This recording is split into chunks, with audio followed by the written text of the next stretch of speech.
My boyfriend and I were sitting in a restaurant. John gallantly filled my glass and then suddenly pointed the camera at me and lifted the dough. I almost threw up. The plate was crawling with cockroaches. John whispered, "Eat them." I hesitated and couldn't make up my mind. They were moving. And suddenly the woman at the next table, seeing the cockroaches, screamed. We were immediately captured by the guards. I tried to pull away, and John was yelling that I'd ruined the prank. At this rate, I would never save up for my mom's treatment. A lump rose in my throat. After my dad cheated on my mom, she started having heart problems. Now she needed an expensive surgery. I was the only one who could help. I took any part-time job, but it wasn't enough. That all changed when I met John in college. He was the most popular guy in our year. All the girls were crazy about him. But John chose me. We had a relationship like in the movies. Even when John found out about my situation, he did not turn away, but offered to shoot pranks with him. If we became well-known bloggers, money would flow. Since then, we had been constantly shooting for TikTok and YouTube. We wrapped toilet paper around the campus or put rats in the chemistry room. It was terrible, but John kept saying it was all for popularity. In the end, I always agreed with him. Once we even dressed up as homeless people and went to a jewelry store. The seller tried to serve us, but then got angry. We barely got away from the cops, which she called. After this prank, we were massively subscribed to. The audience liked it. Soon I had my first money. But I didn't think it would end up with prison. John was yelling that I'd ruined everything. I shrank back against the wall in fright. He had never treated me like this before.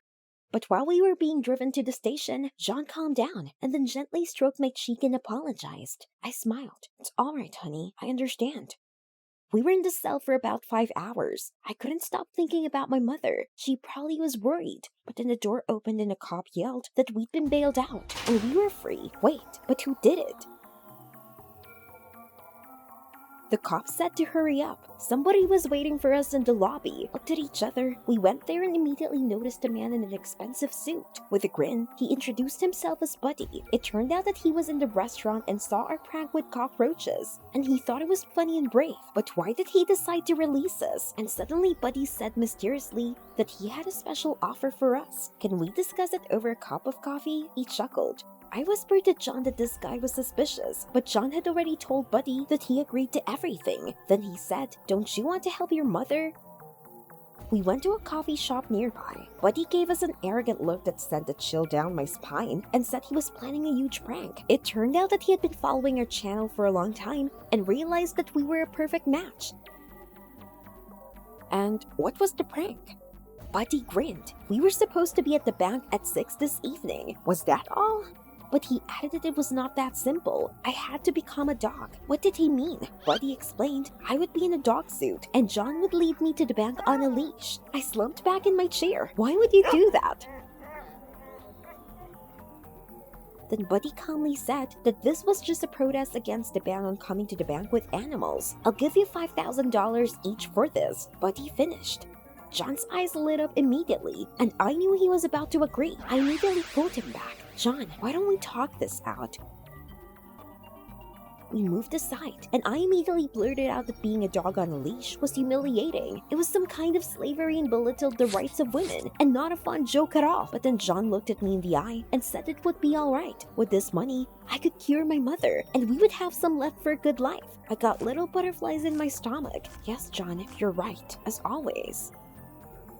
We went to Buddy and said we agreed. He immediately gave us a part of the advance and money to buy a leash and a collar. He also added that we could keep the change. With that, we said our goodbyes. I looked at the money and didn't believe it was true. I suggested to John that we celebrate at my house, but he said he'd better go get the leash. "Okay, I'll see you tonight." But as soon as I went home, I immediately felt something was wrong. The apartment was suspiciously quiet. I rushed into the bedroom, where my mom lay motionless on the bed. "Mommy, what's wrong with you?" She said the cops called her and told her about our arrest. It made her feel worse. Mom asked me if I couldn't see John manipulating me. "Because of him, you even stopped communicating with your friends," my mother said. I was getting tired of explaining to her that John was just very worried and forbade to go out without him. I took out the money. We can have the surgery soon, and it's all thanks to John. Suddenly, Mom turned pale and clutched at her heart. For a second, I froze in horror. God, what have I done? I ran over and took the last pill out of the pack with trembling hands. Mom, hold on. She swallowed it hard and whispered to me to leave John. He was a dangerous man. I would find out soon enough.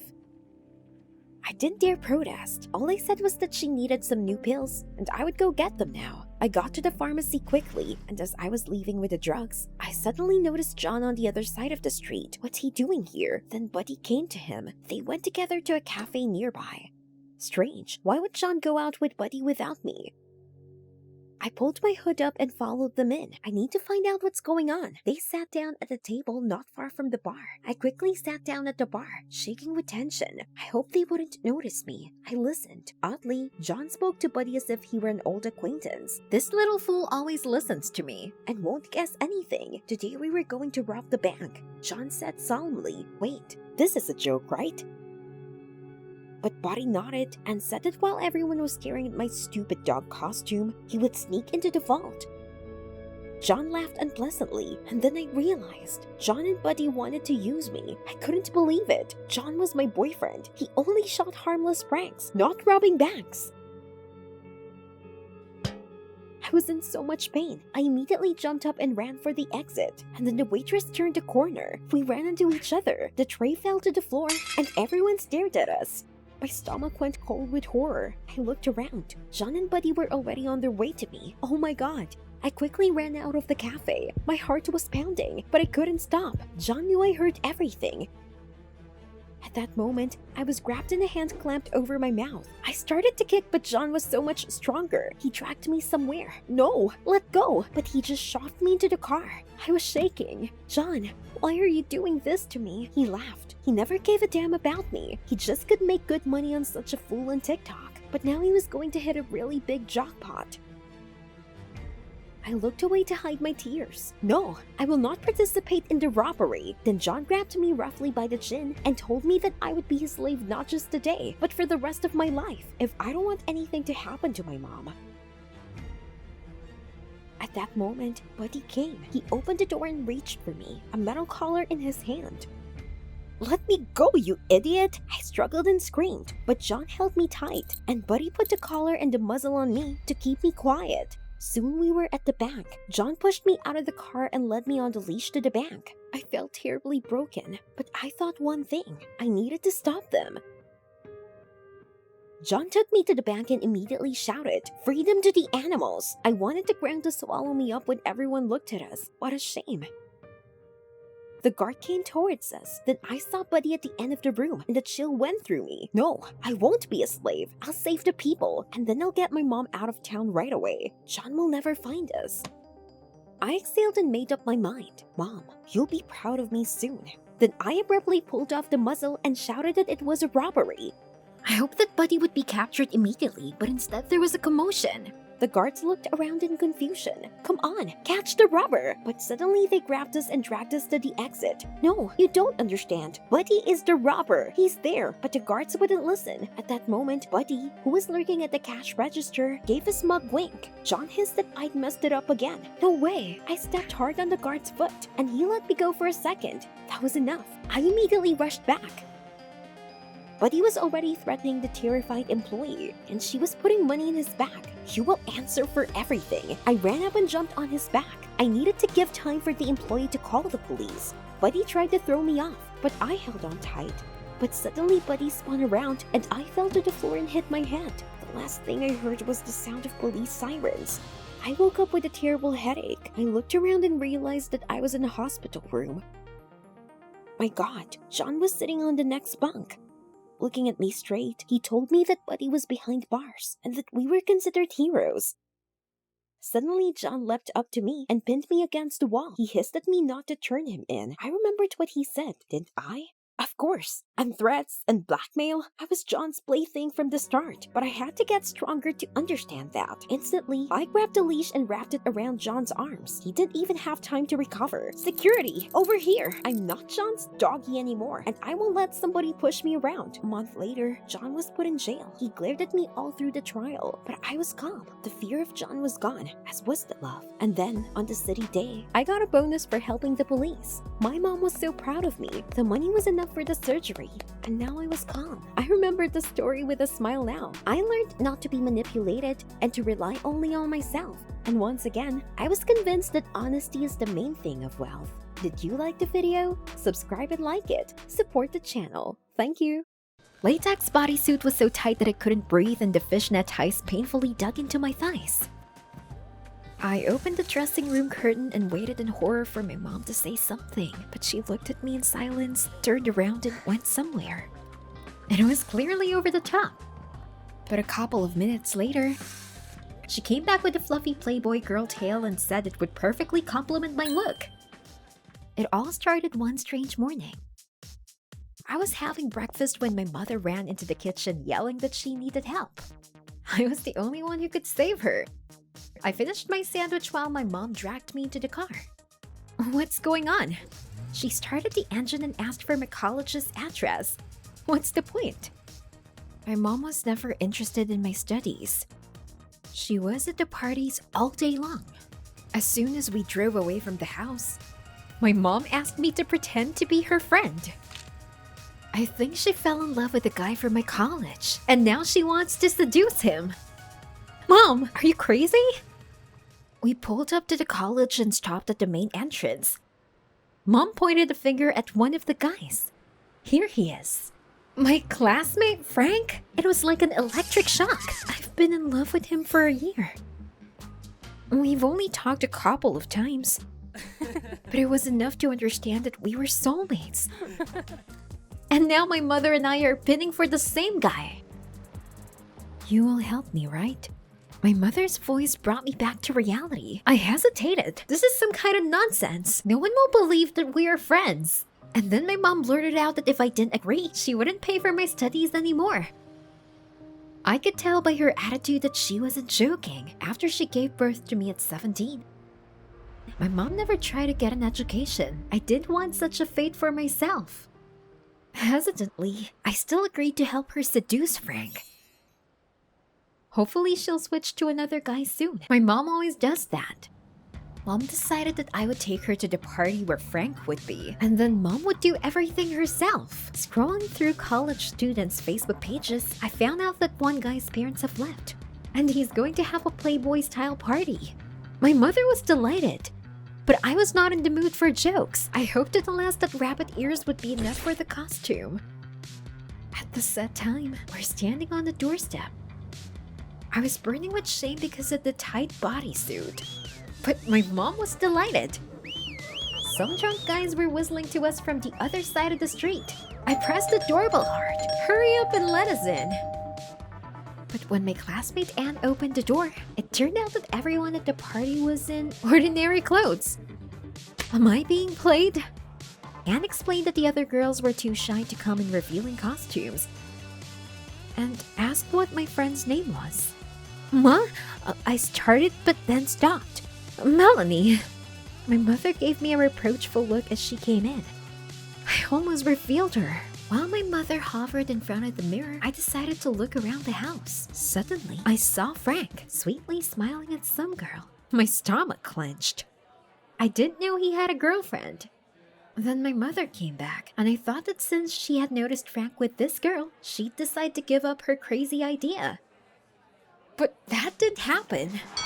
My mother said that some youngsters are not a rival to her, and as soon as Frank went to get them drinks, Mom grabbed a burning candle from the table and went to that girl. Mom, stop! I saw her decisively holding the candle right to the girl's hair, and her luxuriant curls burnt into flame in an instant. Fortunately, the fire was quickly extinguished, but Frank's girlfriend almost lost her hair. My mom was happy that she got rid of her rival so easily. She was about to suck up to Frank, but I heard that the guys were going to call the police. We're leaving. Just what we need, the cops. My mother gave Frank a languid look and introduced herself. God, this is so embarrassing. The next day, Mom dragged me outside to follow Frank and accidentally meet him. Mom found his Instagram page and saw that he usually spends time playing gambling machines, and she took me there. Against the backdrop of teenagers in oversized hoodies, she looked too provocative in her tight dress. Everyone was looking at us, but my mother didn't mind. She was looking for Frank. Fortunately, he wasn't there. We were just about to leave when my mom called out. Here he is, and she dragged me somewhere. Frank was playing the dance platform. How cool he was dancing. I stared at him, and of course he noticed. Embarrassed, I approached him and immediately apologized for yesterday. But then my mom chimed in. She started bragging about how he could dance on dance platforms as well as Scott Pilgrim from the horror movie. What? Before I could protest, my mom grabbed my arm and immediately dragged me to the dance platform. I didn't dance at all, and neither did my mom. But my mom tried so hard. She was even sweating. And I was helplessly twitching, hoping to get a little bit into the rhythm. I thought it couldn't get any worse. But suddenly, during the next movement, my mom brushed against me and I lost my balance. Frank tried to catch me, but I fell and twisted my leg. It hurt so bad. He examined my ankle and said that there was no fracture. I just needed to ice it. My mom began to convince Frank that I was alright. Offered to go to another platform. But Frank refused. You should have seen my mom's face. She was burning with jealousy. I went to college the next day even though my leg still hurt. Frank asked me how I was feeling at every break. It was so nice. He said I was cool. He wished we'd talked before. He did soften me up. Could we really be something? But Frank immediately destroyed all my hopes. He asked if my friend was free for the weekend. It was like a bucket of ice water was poured over me.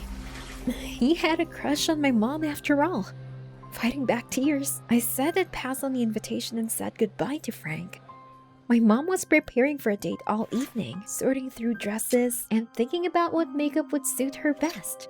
I just wanted to disappear. My life was falling apart. In the morning, when she and Frank left, I burst into tears. What should I do if things worked out for them? Pretend to be my mother's friend until I'm old? No, I can't do that. Frank may not have chosen me, but he needs to know the truth. I tried to call him, but the phone was offline. Then I began to write to my classmates. Maybe someone knew the address of Frank's cottage, but no one answered. I was already desperate, but one girl answered me. And I immediately called a taxi. As soon as I arrived, I immediately rushed to knock on the door. No one opened it, but I kept going. And finally, Frank looked out, surprised. At the back of the house, I saw my mother sitting carelessly with a glass of wine in her hands. It made me so angry. There was nothing left to lose, so I turned to Frank and told him the most important thing. My mother was visiting him, and I had been in love with him for a year. I was relieved to admit it. How unbearable it was to carry this burden.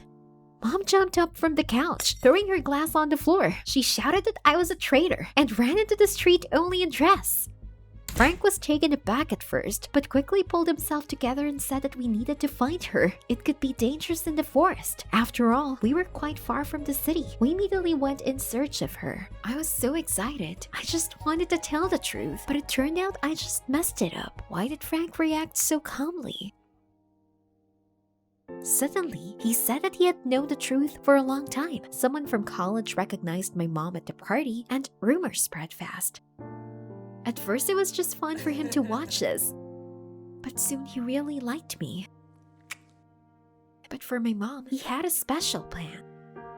Frank wanted her to meet his father, because she was definitely his type. I felt so ashamed that I thought my whole face blushed. We walked through the forest for a long time and called for my mom, but she was nowhere to be found. We were already cold ourselves when we suddenly came to an old bus stop. And there was Mom. She was sitting there in her little dress and was already fainting from the cold.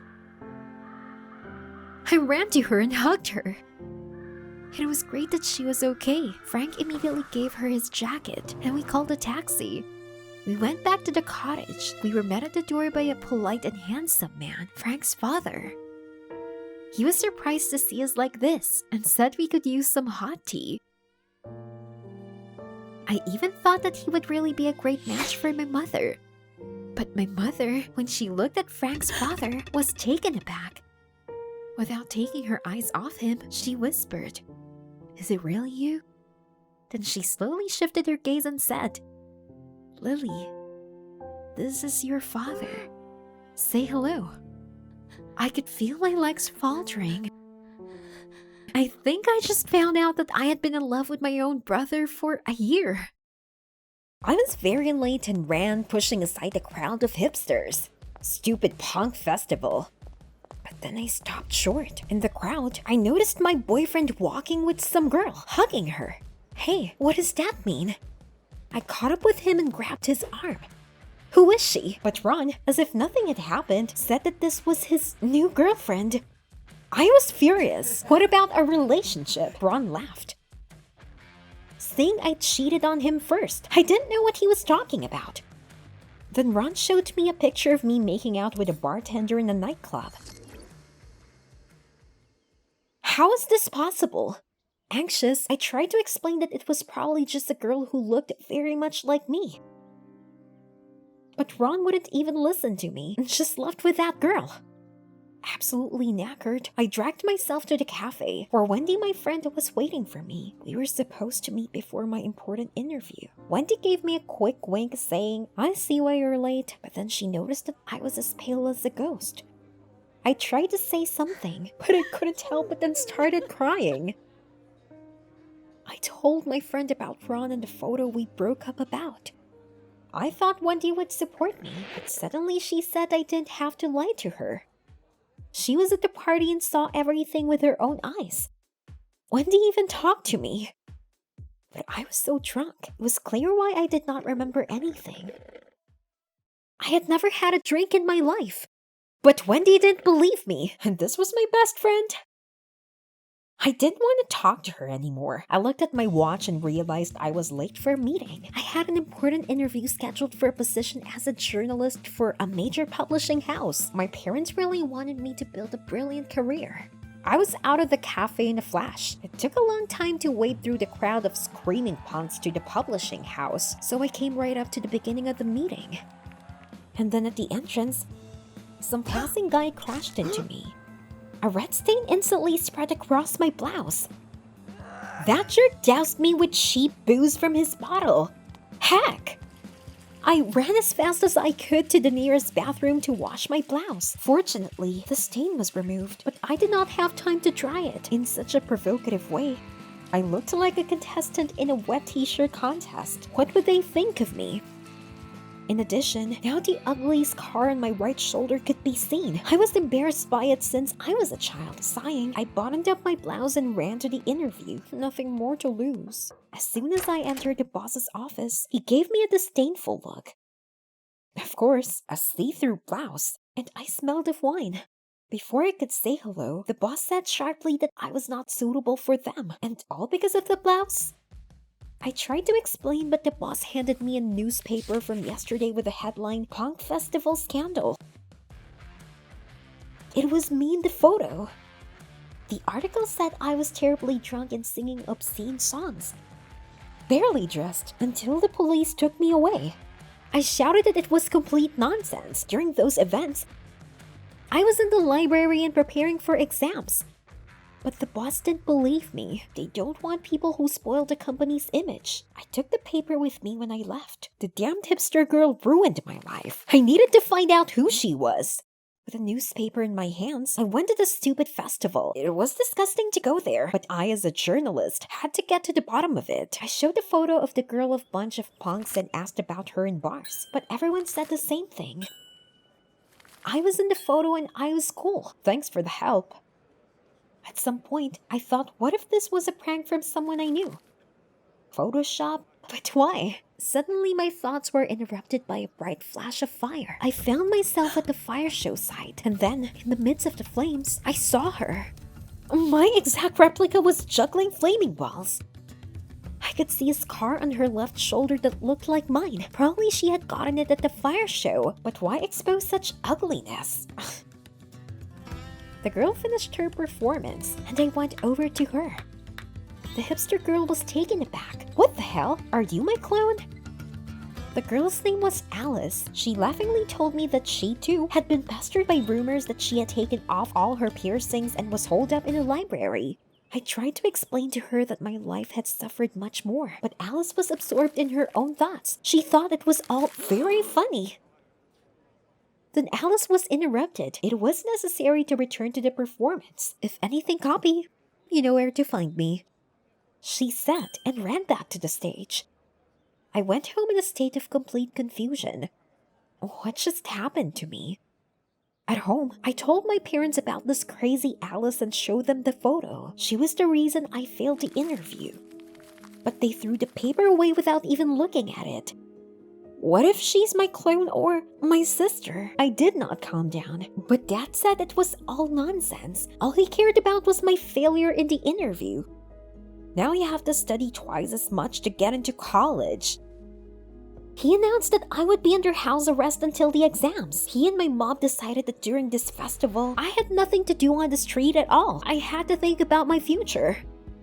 Okay, Dad, but I couldn't stop thinking about Alice. Who was she, and where did she come from? We needed to talk again.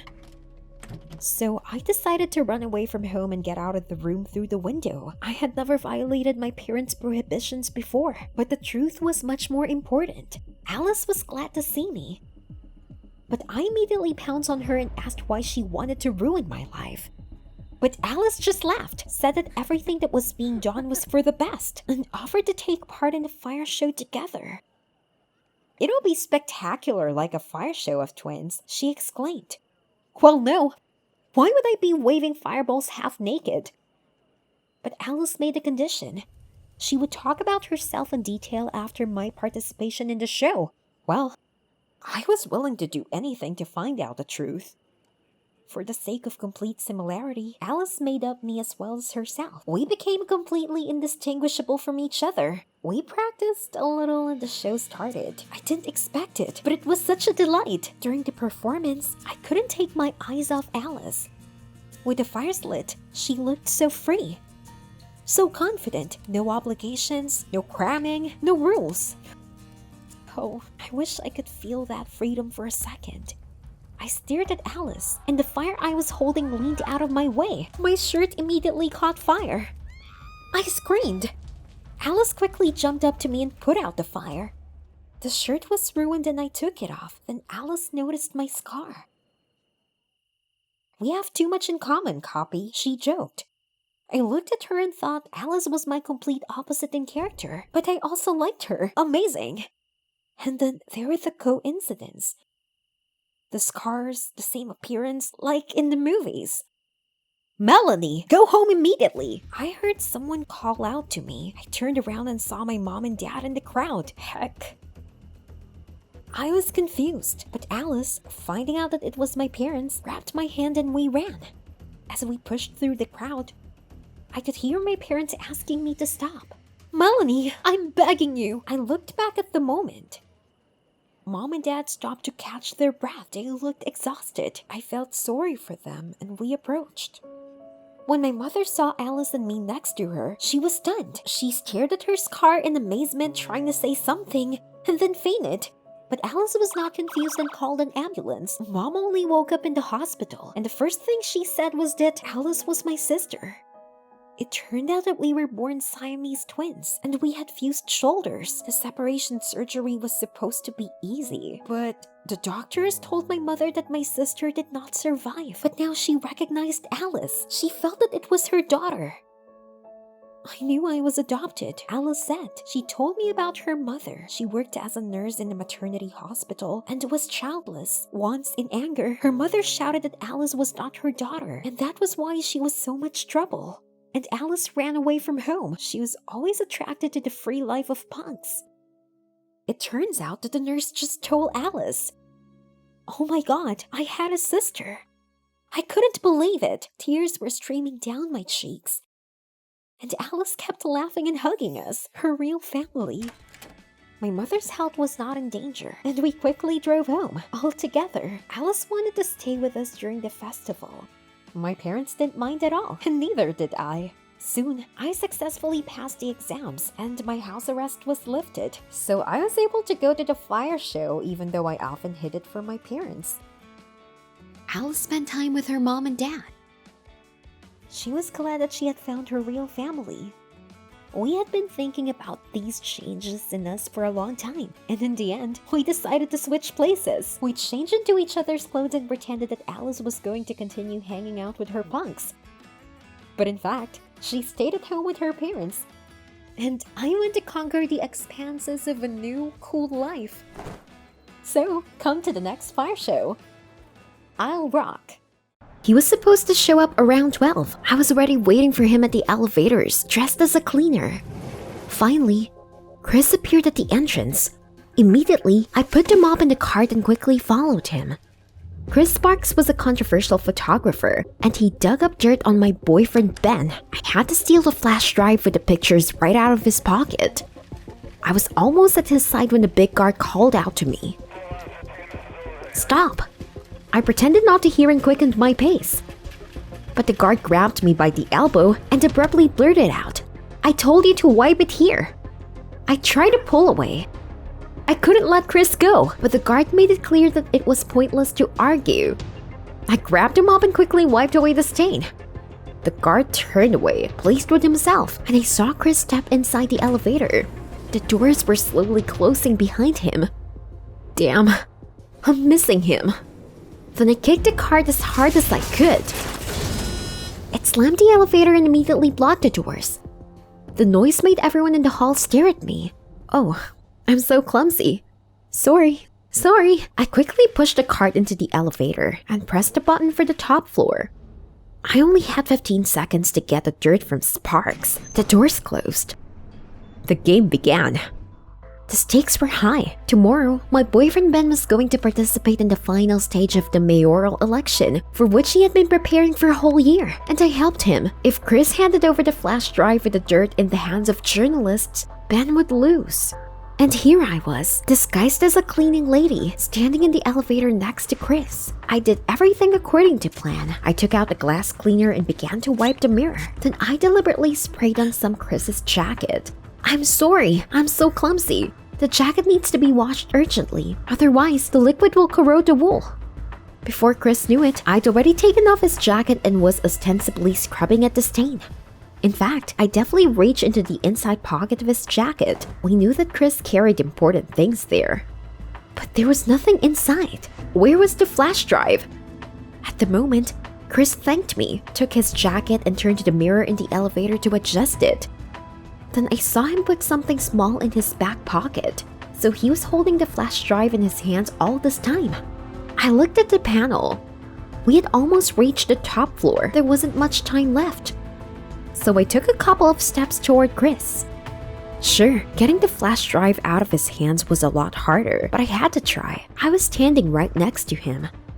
Suddenly, the light flickered. The cabin jerked and the elevator braked sharply. I swayed, got thrown off, and bumped my forehead lightly against the stupid cart.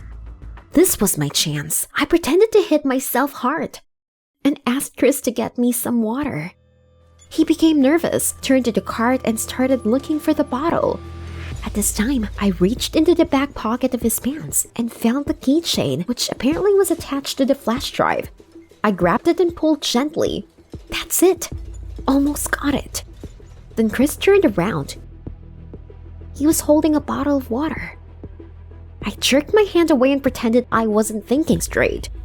The damn flash drive was still in his pocket. Chris said that he needed to call a doctor soon and immediately reached for the call button for the dispatcher. Not that. If the elevator went, I wouldn't have time to pick up the flash drive. I immediately grabbed Chris by the shirt, pulled him to me, and not knowing what else to do, tried to kiss him. I'm sorry, Ben, but this is all for you. As I reached out to kiss Chris, I reached into his pocket with a flash drive. A second later, I had the flash drive in my hand. Yes! But Chris pulled back so abruptly that he knocked the flash drive out of my hand. It hit the metal floor with a crash. I tried to push the flash drive under the cart with my foot, but Chris had already looked down and was clutching at the pocket of his pants. He said he had just dropped a very important item. I politely offered to help with the search. But Chris quickly saw the flash drive and put it back in his pants pocket. And then he looked me straight in the eye and said that even though his vision was -7, he immediately saw a striking resemblance between me and the mayor's girlfriend, Lila. And she also passionately hugged in public with her boyfriend, Ben. My heart sank with fear. Did he see through me? Trying not to show my excitement, I replied coldly that I had no idea who this Lila was. Chris said that he would love to tell such a beauty about politics. But now was not the time and place. But he was in a hurry to work. He reached for the call button again. No, you're not leaving here until I get the flash drive. I tried to kiss him again, but this time he politely pushed me away. Am I not good enough for you, mister? Chris said that unlike Ben Hayes, the controversial mayoral candidate, he didn't kiss girls he didn't know. What do you mean? Chris grimaced and reluctantly told me that Ben had been caught with a mulatto woman this weekend. He gave her flowers and they went somewhere holding hands. And his girlfriend Lila probably didn't know what he was doing. My heart sank in pain. No, Ben's not like that. He couldn't do this to me. I was at a loss, and Chris managed to press the button to call the dispatcher. Oh no. Chris said that we were stuck, and the speaker said that the elevator would go in a minute. There was no time to make a mistake, so I started counting down the seconds in my head. Chris suddenly took off his glasses and began to wipe them. Yes, -7. He couldn't see anything without his glasses. I pushed the cart hard and it hit Chris right on the elbow. The glasses fell out and flew somewhere on the floor. Damn. I'm sorry, that stupid cart had a broken wheel a long time ago. Chris looked at me with displeasure and began to search for his glasses. I finally managed to grab the keychain, pull the flash drive out of his pocket, and clench it tightly in my fist. It worked! Chris wanted to let me go first out of the elevator, but I told him I was on the wrong floor, and went back down. As soon as I left the building, I hailed a taxi. Within 15 minutes, I was at Ben's headquarters. Ben! I got the damn flash drive! We're safe. He grabbed it greedily from my hand and hugged me so tightly for the first time in his life. But after a couple of minutes, he looked back at his smartphone and said he had a lot to do. A lump of resentment rose in my throat. Can't you see I miss you, Ben? But he said he had an important meeting scheduled for the evening with a female government politician. Congresswoman Ben. Then I remembered what Chris had said about Ben having someone else. Ben, what's on this flash drive?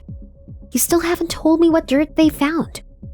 He hesitated in a strange way and began to mumble that there were documents and I would not understand anything in them. I realized he'd been lying to me all along. I snatched the flash drive out of Ben's hand and headed for the nearest laptop.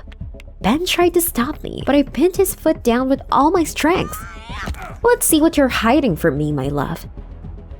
Ben ran over to me, but I had already opened the flash drive on the laptop. But instead of documents or photos of Ben's, there were only pictures of Chris in a dinosaur costume. What the hell? In each photo, Chris held a sign with a letter on it. I read everything and they lined up in the phrase, "Don't trust anyone." At the same time, our press secretary called me and asked me to open the news immediately. Ben's phone was ringing too. I immediately opened the news portal and browser. On the front page, my love was hugging a mulatto woman in a restaurant. At the bottom of the article was the postscript. The photos arrived at the publishing house around 7 a.m. So Chris passed on the dirt before we met in the elevator. Ben started to tell me that this was a Photoshop that I did not understand. And indeed, I had myself to blame. I slapped him hard and left. I was choking with resentment and pain. What a fool I was. Ben didn't love me. I was just a convenient beauty who fulfilled all his whims. Then I got a text from Chris. He asked me out on a date. Since I was free now, how did he get my number? I didn't want to know though. After today, all I wanted to do was get drunk. I'll meet you at the bar, Chris. I'll tell you a lot more about Ben and his dirty tricks. I followed my lover Ethan to the locker room, and he had been stuck there for an hour now. I peeked inside cautiously, but there was no one in the locker room. And then I saw Ethan come out of the locker. With a strange smile, he headed for the exit. I barely managed to hide behind a pillar, and he didn't notice me. And when he was out of sight, I went into the locker room. I examined his locker with interest. There was nothing special. What was Ethan doing here then? Then I noticed red handprints on the back wall. Was that blood? I got into the locker to examine them. In a panic, I tried to open it, but it wouldn't budge. I beat on it with my fists. I would suffocate here. I leaned against the back of the locker to catch my breath. And suddenly, I felt that I was falling somewhere. No! But let me tell you how it all started. 2 months ago, I was brought to a new orphanage. The last one was closed due to the emergency condition of the building. I wasn't too upset. It was lousy. I was a mousy girl with no friends, and I barely remembered my parents. They died in a car accident when I was 4. I was playing at home with my favorite doll when a woman from custody came for me, and I had to spend 13 years in this terrible orphanage. So I didn't expect anything good from the new orphanage, but suddenly I found a kindred spirit there, Kate. We were roommates. She lost her parents to the accident too, and it brought us closer together. Kate was kind and brave. She often protected me from the jokes of the other guys.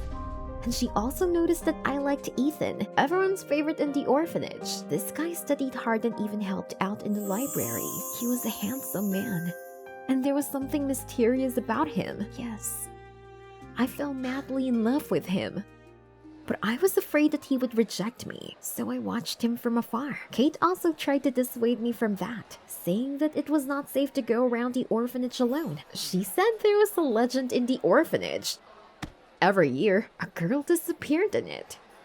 But I didn't believe it, and I kept watching Ethan. I began to notice something strange. He could stay in the locker room for hours. And when he went back to his room, he kept looking around, like he was hiding something. I wanted to tell Kate about it at dinner, but for some reason, she didn't come. I began to look for her in the orphanage, but she seemed to have disappeared. Maybe she was in the yard. I was on my way there when I saw Ethan sneaking into the locker room again. Curiosity got the better of me and I decided to follow him. So, do you remember how I fell into the locker? Because of my curiosity, I ended up here in Ethan's secret hideout. Rubbing my bruised knee, I stood up and groped for the light switch. The light came on and I saw a small room with one bed, a floor lamp and curtains on the wall without a window. Oddly enough, the bed was littered with a mountain of teddy bears. Ethan was past that age. Why did he need toys? Then I noticed someone's pass to the library on the floor. I stepped closer and flinched. The pass was Kate's, and there was blood on it. I remembered the red prints in the locker and was horrified. God. What had Ethan done to Kate? I needed to get out of here. But then I heard footsteps and the creak of a locker door. Ethan was back. Not knowing where to go, I quickly turned off the light and ran to the curtain. Just as I was hiding, Ethan came into the room. He turned on the floor lamp and began to walk slowly around the room. I wish he hadn't noticed me. Then I saw a streak of light falling on my feet. Damn, the curtain was too short. I hoped Ethan wouldn't find me. But suddenly I heard him coming closer. I couldn't move in horror. But at the last moment, Ethan swerved off somewhere. Just as I let out my breath, the curtain was yanked back, and Ethan was staring at me, angry. What are you doing here? He hissed angrily. His eyes were wild. I started babbling about trying to find my books, but Ethan cut me off. He shouted that he didn't like being lied to and pulled the scotch tape from behind his back. "I need to teach you to mind your own business," he whispered. My stomach turned cold. He was crazy? Where did that cute guy I fell in love with go? I started for the door, but Ethan blocked my way. What should I do? I looked around. There was a bulky floor lamp nearby. This would delay him. With all my strength, I pushed it against Ethan and ran out of the room. Ethan quickly came to his senses and ran after me. I raced away from him through the winding corridors. It looked like I was going to shake him off, but Ethan kept up. As I ran, I turned around and suddenly bumped into someone. The principal of the orphanage. I was saved. He started to tell me off about running around the halls, but I cut him off. It's Ethan. He's crazy and he's chasing me. However, the principal smiled and said that I was making it up. Ethan was the most obedient child he had ever had at the orphanage. He definitely didn't care about running around the halls. No, you don't understand. I told the principal about the bloodstained prints in Ethan's locker and Kate's bath, but he wouldn't listen to me. He told me to go back to my room quickly. "But sir," I began, but the principal rudely interrupted me, saying that there was a severe penalty for libel here. It was useless to argue. So I trudged into the room. I was hoping to see Kate there, but she wasn't there all night long. Her bloodstained past was in front of my eyes. Sweet Kate. She was the only one who had been kind to me. I shuddered to think what Ethan had done to her. The next day, she didn't show up, and rumors spread around the shelter that no one had seen Kate since yesterday. Only I knew what had really happened to her. I had to stop that crazy Ethan. No one else would be harmed by his hands, but I needed hard evidence. I decided to go back to the locker room for her pass. I need to show it to the principal. That way, he would believe Ethan was responsible for Kate's disappearance and turn him into the police. But the locker was closed. I tried to crack it with a wire and I kicked it, but it was useless. I had to look for other evidence to expose Ethan. And then I remembered the legend of the missing girls. That same evening, I decided to dig into the archives of the orphanage and learn something terrible. It turned out that apart from Kate, 3 girls had disappeared in the past 3 years. I also decided to look at Ethan's personal file. It turned out that the first girl disappeared just the year he arrived at the orphanage. Goosebumps ran down my skin. And when I came out of the archive, I noticed that someone was watching me from behind a curtain. It was Ethan. I barely managed to blend into the crowd so I wouldn't get caught. It looked like Ethan wanted to rub me out as the witness. It was uneasy, but I knew I couldn't give up. I needed direct evidence that he was responsible for the missing children. So the next morning, I crept cautiously into the room where Ethan lived. He and his neighbor were supposed to be on duty, but the thought of Ethan catching me made my blood run cold. I had already rummaged through all the cabinets in his room when suddenly I found library passes right in the bedside table. They had the names of the missing people on them, and even Kate's. I almost screamed in horror. There was no doubt that Ethan was guilty. I quickly grabbed the passes and ran to the principal. My heart was pounding. I had to hurry. I wasn't far from the principal's office when I noticed Ethan leading a girl toward the locker room. A new victim? I decided to take him red-handed and record everything on video, so he definitely would not get out of it. I walked at their heels. They went into the locker and the door slammed shut. I tiptoed over to the locker with my phone and opened the door. I was already leaning against the narrow crack in the secret room, but then the hinges creaked treacherously. Ethan froze and listened, but after a second, he continued to chat pleasantly with the student. I almost got caught. But then my phone vibrated. I got a text message with some spam. Heck. Ethan heard that, and he came straight to me. I shot out of the locker room and ran to the principal. Ethan chased after me and grabbed my arm at the office. With difficulty, I managed to escape, opened the door, and ran inside. Thank God, Ethan was left outside. I started talking about the missing girls in Ethan's locker. To prove my point, I pulled a stack of passes out of my pocket and showed the principal the video I'd just taken on my phone.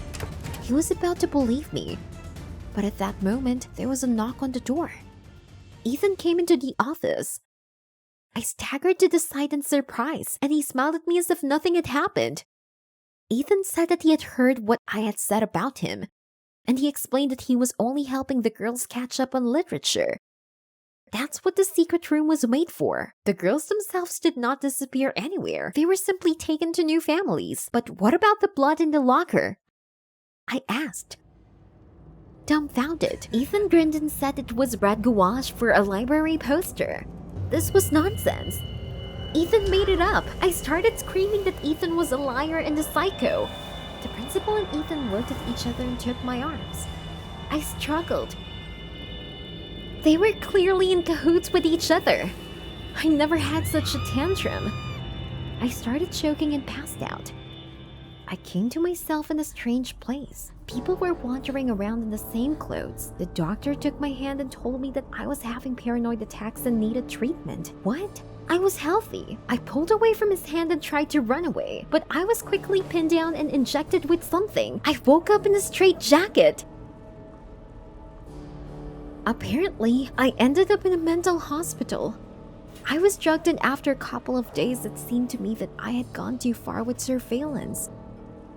Ethan could really help these girls. And everyone thought he was a great guy. A week later, I was on the mend. They even promised to let me go soon if I behaved as well. And then one day, I saw a familiar silhouette in the corridor. Ethan, he was wearing a straitjacket, and under his arm was a teddy bear, one of the ones I saw in the secret room.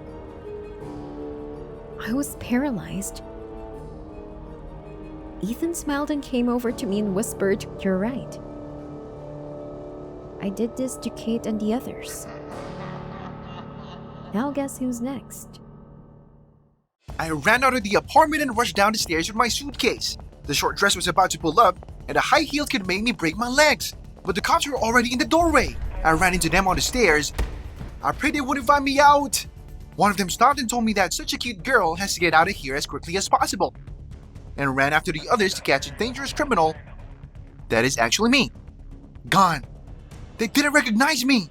I've been a guy named Joe for 20 years, but now I'm red-haired beauty Maria. And no, I didn't change my gender. In fact, my associates turned me into the cops, so I had to disguise myself. I jumped in the first cab to the station. An hour later, the train was taking me to a small town where I planned to abscond with a suitcase full of money. I was sitting in the car and was already falling asleep when suddenly the controller appeared in the aisle. He stared at my fake passport for so long that the other passengers also started staring at me. I was sweating from the strain in that tight dress, but I tried to smile sweetly. Finally, the controller exclaimed that I looked like an actress. Even the mole on my cheek is the same. Of course I did. I copied her image. In the evening, I arrived in a backwoods town. As soon as I got off the train, a lanky man rushed to take my suitcase. I was ready to punch him, but then I realized that he was just trying to help a pretty lady. I just gave him the suitcase, and he immediately ran away. By the time I took my shoes off, the scumbag was gone already. It's all gone. All I had left was my makeup bag and a couple of dollars. For the first time in my life, I wanted to go to the police, but it was a bad idea. I had to spend the night at the train station. I was used to sleeping in different conditions, but now it was terribly uncomfortable. The wig kept slipping off, and some homeless people were pestering me half the night. In the morning, I immediately started looking for a job. I needed to get by while I was wanted. I went around all the auto repair shops, but looking at me, the owner said that such a beauty should go to the TV and not fix cars. By lunchtime, I gave up and went to an eatery to have a snack. I complained about my problems to the owner, and she advised me to go to work at the school. It was a mile away from town with accommodation, like there, a teacher was needed. Should I take up teaching lessons or sleep at a train station for another night? The choice was obvious. I hugged the woman goodbye and surreptitiously took the silver brooch from her as a souvenir. I couldn't resist, but it was all to disguise myself into a teacher. They always wear trinkets like that. An hour later, I was standing in front of the school gates. I was immediately confused by the barbed wire over the fence. The sign said it was a military school for boys. Well, at least it wasn't a prison. I passed the interview without straining. A couple of winking was enough to get the deal in the bag.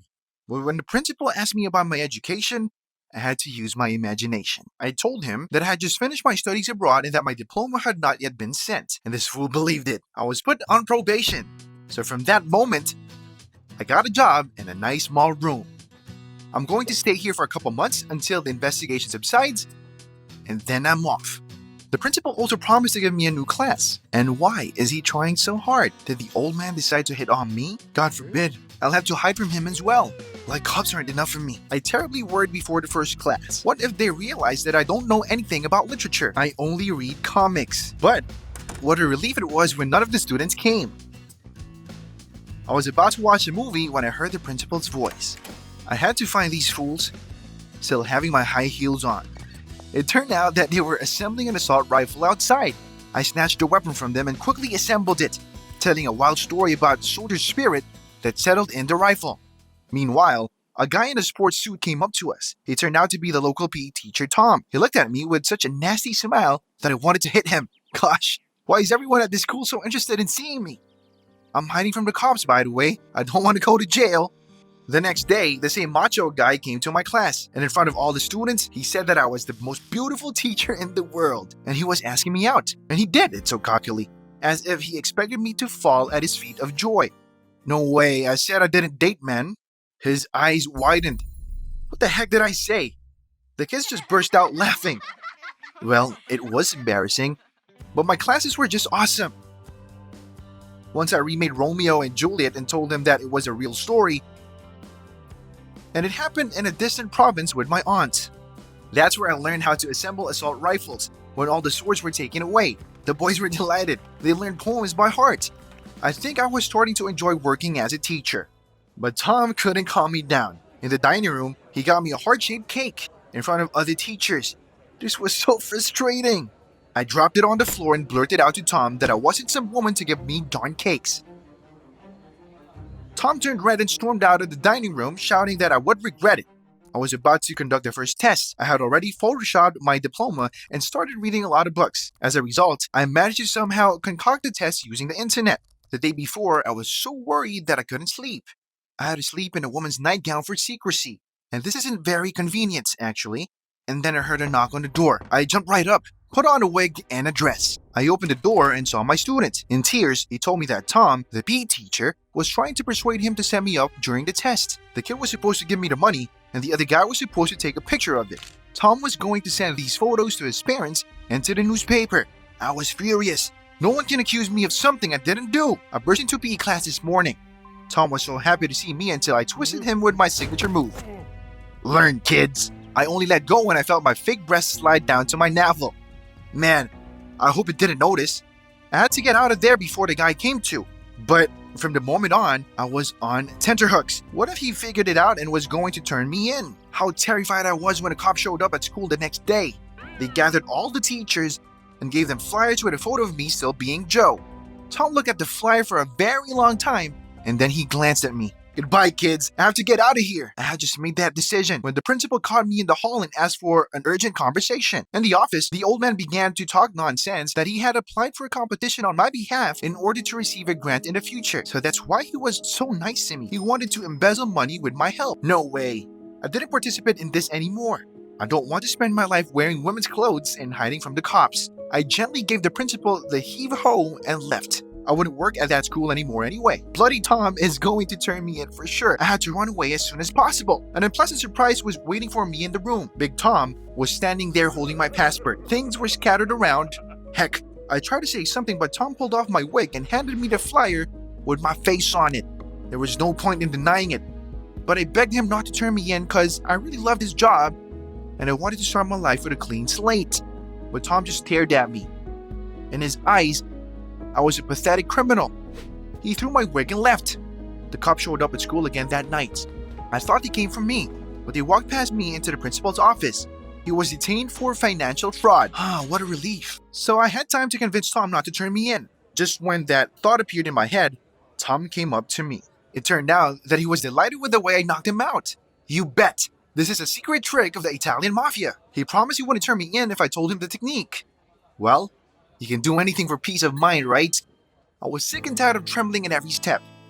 I wanted to be a teacher, not a runaway criminal, but it didn't work.